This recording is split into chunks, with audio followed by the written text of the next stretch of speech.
কই গো, কিছু কি ঠিক করলে? রাজকুমারের জন্মদিনে কি উপহার দেবে? হ্যাঁ গো, পেয়েছি। এই দেখো। উমা, এই যে তোমার ছোটবেলা সোনার আংটিখানা। হ্যাঁ গিন্নি, ঠিক ধরেছ।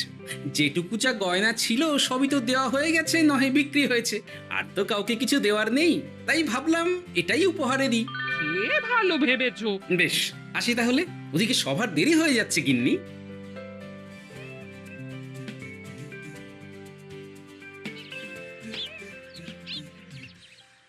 আচ্ছা শোনো, একটা কথা বলতে ভুলে গেছিলাম। আজ একটু তাড়াতাড়ি বাড়ি এসো, শাড়িওয়ালাকে আসতে বলেছি দুপুরে। আবার শাড়িওয়ালা কেন? আরে, তুমি ভুলে গেলে? সামনে আমার বোনদির বিয়ে, তার জন্য নতুন শাড়ি লাগবে না গো। একমাত্র বড় মাসির মেয়ে বলে কথা। বুঝলাম। তো ওই একটা শাড়ির জন্য আবার আমাকে থাকতে হবে? 3টে শাড়ি উপহারের পাশাপাশি আমারও একটা শাড়ি চাই। হ্যাঁ, আচ্ছা, তুমি নতুন শাড়ি নিয়ে কি করবে বলো তো? বিয়েটা তো তোমার বংশীর। বলি সারাটা জীবন তো এই এক কাপড়ই কাটিয়ে দিলাম, কি দিয়েছো তুমি আমায়? কেন, এই নিজেকে আমার মতো স্বামী আর কোথাও পাবে? হ্যাঁ? ও সব মন ভুলানো কথায় আর চিড়ে ভিজবে না, তাড়াতাড়ি আসবে বলে দিলাম। হ্যাঁ, অগত্যা।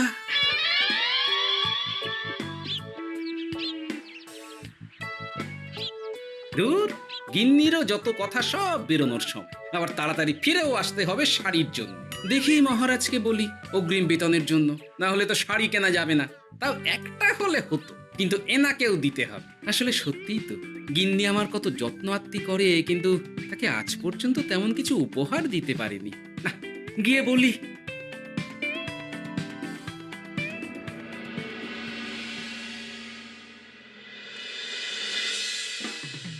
রাজকুমারের জন্মদিন উপলক্ষে যে আপনারা এত উপহার এনেছেন তার জন্য অনেক ধন্যবাদ।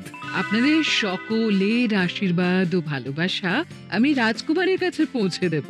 এ আর এমন কি মহারাজ, জানেনই তো রাজকুমার আমাদের সকলের কাছে কত প্রিয়। ঠিক ঠিক। কিন্তু আমি অবাক হচ্ছি আপনার প্রিয় গোপাল জন্মদিন ভুলে গেছে দেখে। এখনো পর্যন্ত তার কোনো পাত্তাই নেই। হ্যাঁ তাই তো, গোপাল আসেনি কেন? এসে গেছি মহারাজ। তা বলি, এসে তো উদ্ধার করে দিয়েছো। আজ রাজকুমারের জন্মদিন, সে কথা কি মাথায় আছে? ক্ষমা করবেন মহারাজ, আসলে ওই রাজকুমারের উপহার আর গিন্নির আবদার এসবের জন্যই আমার দেরি হয়ে গেল আর কি। এই নিন রানীমা, আমার তরফ থেকে রাজকুমারের জন্য ছোট্ট উপহার। অনেক অনেক ধন্যবাদ গোপাল। তবে মহারাজ, আমারও একটা অনুরোধ ছিল। কি? আমাকে যদি অগ্রিম বেতন হিসাবে কিছু মোহর দেন, তাই নিয়ে আমাকে একটু তাড়াতাড়ি বাড়ি ফিরতে হবে। উনি বলবেন আর ওনাকে দিতে হবে, মামা বাড়ির আবদার। যেটা জানেন না তার মাঝে এত কথা বলেন কেন? হ্যাঁ, আসলে মহারাজ, আমার গিন্নির বোনের মেয়ের বিয়ে সামনে, তাই গিন্নি আবদার করেছে ওই নতুন শাড়ি কেনার জন্য। জানেনই তো বিয়ে বাড়ির কত খরচ। যেটা জানেন না তার মাঝে এত কথা বলেন কেন? হ্যাঁ, আসলে মহারাজ, আমার গিন্নির বোনের মেয়ের বিয়ে সামনে, তাই গিন্নি আবদার করেছে ওই নতুন শাড়ি কেনার জন্য। জানেনই তো বিয়ে বাড়ির কত খরচা, তাই। এ তো খুব ভালো কথা, কিন্তু অগ্রিম বেতন কেন? এমন একটা ভালো খবর দিলে আমার তরফ থেকে তোমার জন্য কিছু মোহর উপহার।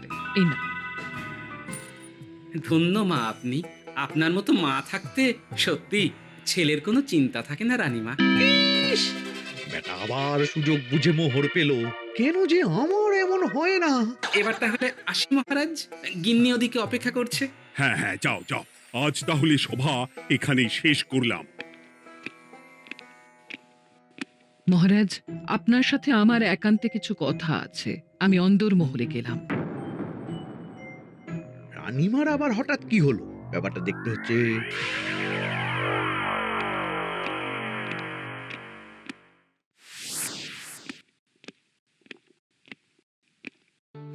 আজ আমি বুঝতে পারছি আপনি আমাকে একদম ভালোবাসেন না মহারাজ। ও কি কথা বলছো রানী? একদম ঠিক বলছি।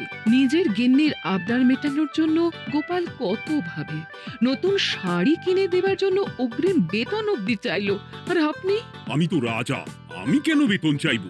সেটাই তো, রাজা হয়েও আপনি কখনো এমন কিচ্ছু করেননি, কিচ্ছু না। আহা, রাগ করে না। আমি তোমাকে সব থেকে সুন্দর শাড়ি উপহার দেব, একেবারে সোনার সুতোর কাজ করা মুক্ত বসানো শাড়ি। এমন শাড়ি কেউ কখনো দেখেনি। ও মা, সত্যি? আচ্ছা, এই ব্যাপার। গোপালের কথা শুনে এবার মহারাজ ও রানীমাকে উপহার দেবে? ধুর, আমারই ভাগ্যটা খারাপ।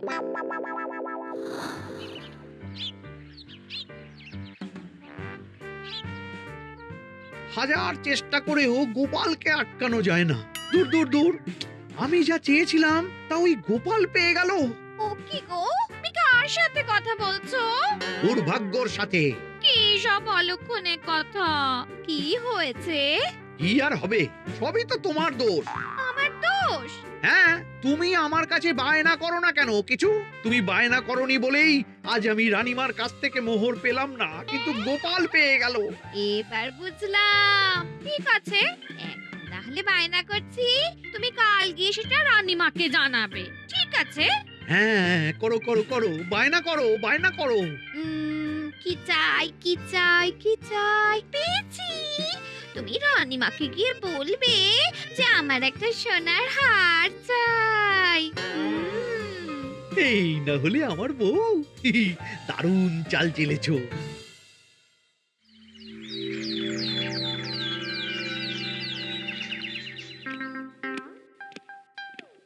কি গো মন্ত্রী, আজ যে তুমি দেরি করলে বড়। আগে মহারাজ, আমাকে সময় নিয়ে শোনাতে শোনাতে মন্ত্রীমশাইয়ের মনে হয় নিজেরই সময় জ্ঞান খারাপ হয়ে গেছে। তুমি থামো তো মহারাজ, আমারও খুব বড় একটা বিপদ হয়ে গেছে। একমাত্র রানীমাই আমাকে বাঁচাতে পারবেন। আমাকে একটু ওনার সাথে দেখা করার অনুমতি দিন মহারাজ। কিন্তু তোমাদের রানীমা তো এখানে নেই। আসলে জানোই তো যে কুমার অনেক দূরে থাকে, তাই গতকাল রাতেই রওনা দিয়েছে। সে কি, রানীমা নেই? এবার কি হবে আমার? কেন কেন কেন, কি হয়েছে? আসলে মহারাজ, আমার বউ আমার কাছে সোনার হার গড়িয়ে দেওয়ার বায়না করেছে, তাই আমার। বুঝেছি বুঝেছি, চুপ করো তুমি। এখন তোমাকে মোহর দিতে পারবো না। কেন মহারাজ? পরের মাসে দিতে পারবো। আসলে তোমাদের রানীমাকে সোনার সুতো দিয়ে কাজ করা এক শাড়ি উপহার করেছি সদ্য, যার জন্য অনেক খরচ হয়ে গেছে। তাহলে আমার সোনার হার পরের মাসে গড়িয়ে দিও। এটা তো ঠিক না। গোপাল আপনার প্রিয় বলে যখন যা চায় তখনই সাথে সাথেই পেয়ে যায়, আর আমার বেলায় এমন। এমন কোনো ব্যাপার নয় মন্ত্রী। মহারাজ, আপনি বরং আমাকে দেওয়া মোহরগুলো আমার অগ্রিম বেতন হিসেবে ধরুন, না হলে মন্ত্রীমশাই এমন অভিযোগ বারবার করবেন। আহা গোপাল, তোমাকে তো স্বয়ং রানীমা উপহার দিয়েছেন, এসব কিছু করতে হবে না। যেমন আছে তেমনই থাক। ঠিক আছে, আমিও দেখে নেব পরে। কি দেখে নেবে মন্ত্রী? না না, ও কিছু না মহারাজ, পরেই দেখে হার গড়ানোর কথা বলছি। না, মন্ত্রীর হাবভাব মোটেই ঠিক ভালো লাগছে না। বেটা মনে মনে নিশ্চয়ই কোনো ফন্দি আটছে আমার বিরুদ্ধে। কিছু একটা করতেই হবে। গোপালের ওই মোহর উপহার পাওয়াটা।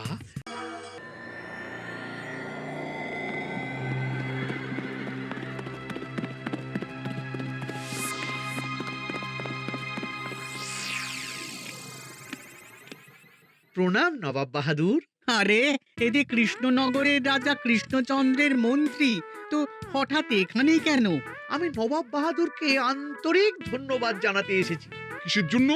এই যে আমরা খুব খুশি রাজা কৃষ্ণচন্দ্রের মতো একজন শক্তিশালী রাজা পেয়ে। শুধু সামরিক বলেই নয়, আর্থিক, সামাজিক, রাজনৈতিক সব দিক থেকে। আর এটা সম্ভব হয়েছে আপনার মতো একজন নবাবের মহারাজের ওপর কৃপা দৃষ্টির জন্য। বলতেটা কি চাইছো তুমি? তেমন কিছুই না, আপনার গুণগান করছি। নইলে আপনিই বলুন না, আমাদের মহারাজ কখনো সোনার সুতোয় বোনা মুক্তোর কাজ করা শাড়ি কিনে রানীমাকে উপহার দিতে পারে? কি সোনার শাড়ি? হ্যাঁ, এমন দামি শাড়ি যা হয়তো নবাবের কাছেও নেই। ঠিক আছে ঠিক আছে, তুমি এখন আসতে পারো। আর শোনো, আমি তোমাদের রাজ্য পরিদর্শনের জন্য লোক পাঠাবো। কবে কখন সেটা কাল তোমাদের সূচনা পাঠিয়ে দেবো, কেমন? ঠিক জায়গাতেই আগুনটা ধরিয়েছি মনে হচ্ছে। বেশ। ব্যাপারটা আমার মোটেই ঠিক লাগছে না উজির। কৃষ্ণচন্দ্রর মতো এক সামান্য রাজা এত দামি শাড়ি কিনলো কি করে? কালো বাজারি করছে না তো? আমিও একই কথা ভাবছিলাম হুজুর। এক কাজ করো, কালকে কৃষ্ণনগরে খবর পাঠাও, 2 দিন পর রাজকার্য পরিদর্শনের জন্য তুমি সেখানে যাবে। সব খতিয়ে দেখবে, আর কিছু বেগতিক বা গরমিল দেখলে সেটা বাজেয়াপ্ত করে নেবে, কেমন? আজ্ঞে হুজুর।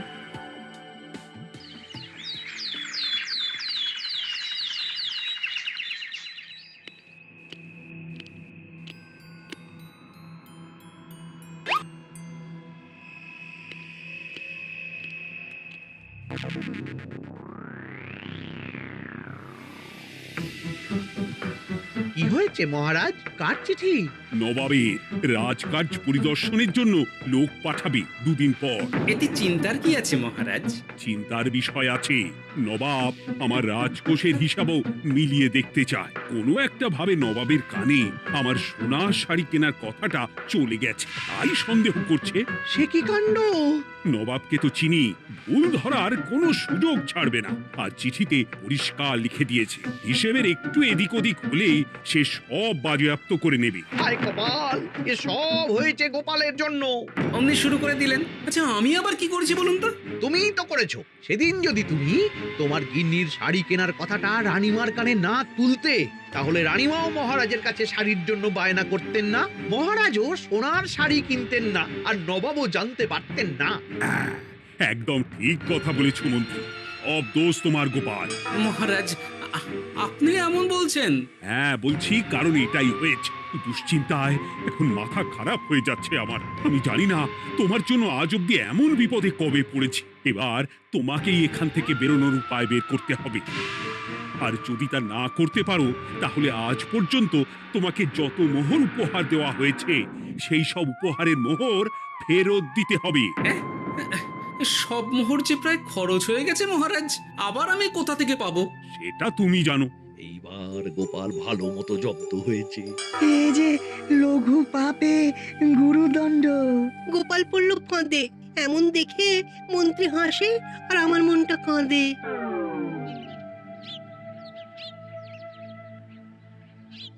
এখানে বসে কি করছো গো গিন্নি? এসে পড়েছ? ও মা, তোমার মুখটা এমন শুকনো দেখাচ্ছে কেন? আর বলো না, এই হিসেবের ঠেলায় সবকিছু বেহিসাবি হয়ে যাচ্ছে একেবারে। আচ্ছা, তুমি কি করছিলে ওই রসিদগুলো নিয়ে? দেখে হিসেব করছিলাম এই মাসে অনেক খরচ হয়েছে কিনা, সেই বুঝে পরের দিনগুলো চালাতে হবে গো। কি বললে? রসিদ দেখে হিসেব কষা? রি, এটা তোমার মাথাতেই আসেনি। ধন্যবাদ গিন্নি, আরো একবার তোমার জন্য এই যাত্রায় আমি বেঁচে যাব মনে হচ্ছে। বেঁচে যাবে কেন? কি হয়েছে? আচ্ছা, আমাকে আবার একটু রাজপ্রাসাদে যেতে হবে। আমি এলাম গিন্নি। কি যে বলে লোকটা, কিছুই বুঝতে পারি না। হ্যাঁ,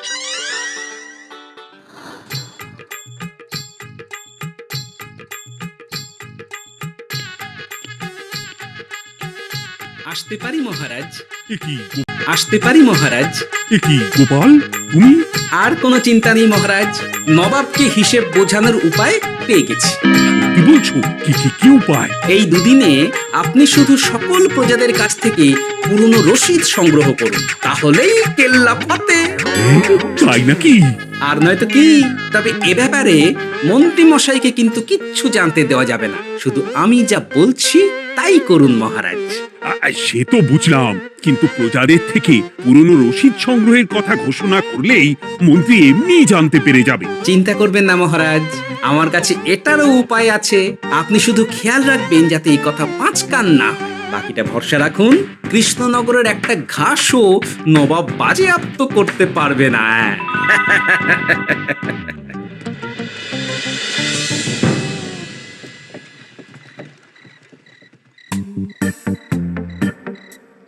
গোপাল দাদু, আমরা সব চলে এসেছি। ভালো সময় এসেছিস, তোদের দাদুর ভবিষ্যৎ এখন তোদেরই হাতে। আপন করে বলছো কেন দাদু? আমরা থাকতে তোমার কিচ্ছু হবে না, শুধু বলো না কি করতে হবে। জানি তো, তোদের যেটা করতে হবে সেটা হলো সবার বাড়ি বাড়ি গিয়ে পুরনো রসিদ সংগ্রহ করতে হবে। এই ব্যাপার, এটা আর এমন কি? কিন্তু কেউ যদি জিজ্ঞাসা করে কেন চাইছি, তখন বলবি যে ওই গোপাল দাদু ওই টোঙা বানাবে বলে পুরনো কাগজ চাইছে। আচ্ছা, আমরা এক্ষুনি নিয়ে আসছি। যাক, প্রথম ধাপ হয়ে গেল, এবার পরের ধাপের প্রস্তুতি। যাই, একবার বরং বিজ্ঞানীর কাছ থেকে ঘুরে আসি। বিজ্ঞানী, ও বিজ্ঞানী, বাড়ি আছো? আরে গোপাল যে, এসো এসো ভেতরে এসো। বলো, তোমাকে কিভাবে সাহায্য করতে পারি? তোমার কাছে কালি মোছা যায় এমন কোনো কিছু আছে? কালি মোছার জিনিস? হ্যাঁ, একটা তরল রাসায়নিক পদার্থ আছে যেটা সব ধরনের কালি তুলে ফেলে। দাঁড়াও দিচ্ছি। অনেক ধন্যবাদ বিজ্ঞানী।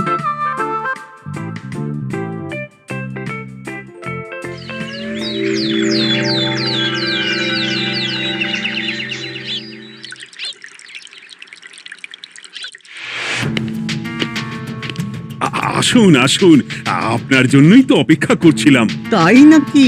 এতটা পথ উনি এসেছেন, আগে ওনার জন্য শরবত ও মিষ্টির ব্যবস্থা করি। এই যে মহারাজ, আমি জল মিষ্টির ব্যবস্থা করে এনেছি, এটাও সাথে নিন। এটা কি? কেন, হিসেব ভোলা ময়রা পাঠিয়েছে এই মিষ্টি ও শরবতের দাম। এর মধ্যে এই কাজের সাথে যুক্ত ভোলা ময়রা আর তার পরিচারকের পারিশ্রমিকও যুক্ত আছে। হ্যাঁ, আসলে আমাদের মহারাজ তো প্রতিদিনের খরচ খুব হিসেব করে চলেন, তাই। ও, আমি একটু বসবো? নিশ্চয়ই, ওই তো ওদিকে বসার জায়গা। আপনি কি হাওয়া খাবেন উজির সাহেব? তাহলে রশিদে ওটাও যুক্ত করব। মস্করা হচ্ছে? আহা, রেগে যাচ্ছেন কেন? আপনার সাথে মস্করা করার মতো স্পর্ধা আমার নেই উজির সাহেব। আসলে মাসের শেষ তো, তাই একটু বেশি হিসেবে চলতে হচ্ছে আর কি। আমাকে হিসেব দেখাচ্ছ? আর রাজা কৃষ্ণচন্দ্র যে সোনার সুতোয় বোনা শাড়ি কিনতে পারলো, সেটার হিসেব কোথায়? একটা সামান্য রাজা এত অর্থ পায় কোথা থেকে? এ আবার কেমন কথা? মহারাজ যা কিনেছেন সেটা তো তার জমানো অর্থ দিয়েই কেনা। আমি বিপথে কোনো কাজ করি না। সেটা তো রাজকোষের হিসেব দেখলেই বোঝা যাবে। শুনে রাখো গোপাল, একটুও যদি হিসেব এদিক ওদিক দেখি না, তাহলে সব বাজেয়াপ্ত করে দেব। কোনো চালাকি নয়, কোনো চালাকি নয়। বেশ, তবে করুন হিসেব। আমাদের কাছে কিন্তু সব কিছুর রসিদ আছে।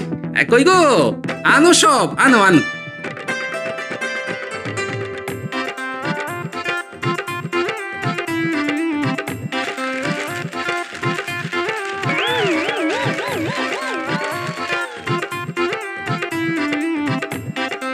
হ্যাঁ, এত রসিদ? আপনি বরং নিশ্চিন্তে হিসেব কষে নিন, আমরা আসি।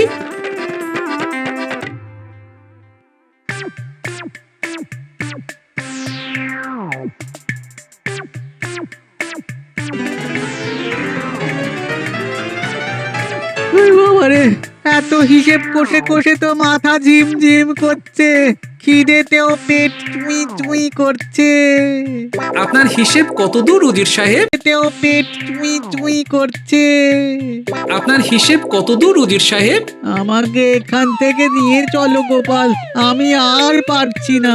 ও কি, অঙ্ক কষে কষে তো আপনার সব শক্তি শেষ হয়ে গেছে দেখছি। আচ্ছা চলুন চলুন চলুন, কিছু মুখে দিয়ে দিন, তাহলেই শক্তি আসবে। তাই চলো।